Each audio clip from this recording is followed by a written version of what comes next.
All right, so at what point should I select an RFID tag? And many customers, including our customers, they want to discuss RFID tags and see samples as a first step in the process, but there are a number of items that need to be considered. And again, with the help of an integrator, these are the types of considerations that should be taking place before a final tag has been chosen. So we've got 6 here. So Darryl, why don't you walk us through? And I think those are good points, and you're right. Many folks want to see or feel tags, right out of the gates. And as we've said before, what's being tagged, environmental conditions, big, electronic equipment that could cause interference. What types of read ranges are required can be dictated by, a customer's particular use case or their workflows. Whether you're using fixed or mobile, how the tags are going to be affixed to the assets. Are they going to be done with an adhesive, or are they going to be strapped on with some type of cabling or zip ties, or are they going to be hang tags? Do you need to use a 2-part epoxy, depending on, again, what the asset is?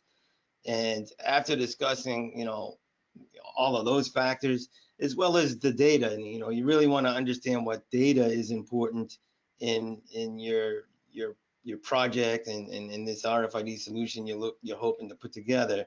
So all of those things really need to be discussed and evaluated, and answers to those questions need to be derived, and then you can move on to potential samples, as I said before, and start testing those things and see how they're going to work in that use case. In other words, this is a fairly lengthy process. This isn't going to get solved in a day. A lot of discussion needs to take place, and then a lot of testing needs to take place in order to get that final result that you're looking for. And it also can set your expectations as to what you think an RFID tag can do versus what it can actually do, based on the challenges that you would have to be dealing with in either your warehouse, your office, or whatever type of condition the tags are going to be exposed to. Yeah, and again, some projects are easier than others. As I stated before, tracking IT assets in a nice office environment is much more straightforward than some of our other customers in the construction industry, or we have customers in the oil and gas industry, that work with very large, heavy metal components that are being moved around and shipped around and on trucks and off of trucks, and it can be a challenge just to figure out how to get the tags to stay on that type of equipment. And then once you do that, you got to make sure that the tag's going to perform at an effective enough level so that they can do what they need to do with their RFID infrastructure. Yeah, it's funny, and you bring up metal, and certainly metal is certainly a challenge when it comes to RFID tags, for sure.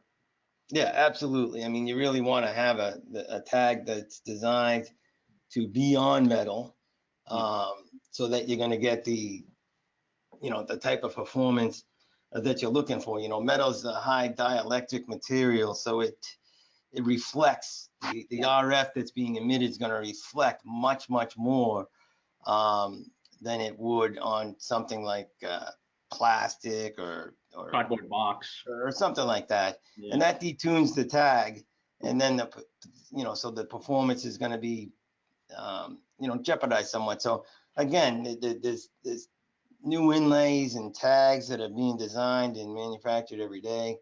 We test tags, every week here, different types of tags on different types of materials, so that we have a good understanding about what's out there in the market, what's available, and what works best in what case. The other thing to consider too is the actual size of the tag. Depending on the type of asset that you're marking, you may have a limited piece of real estate to put a tag on there. And that could certainly run into some challenges as well, because obviously a smaller tag results in a smaller inlay.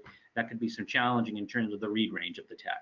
Yeah, as well as tag orientation can play a factor as well in terms of how well a tag is going to perform. So, those are, just a couple more considerations when you're working on putting together an RFID project.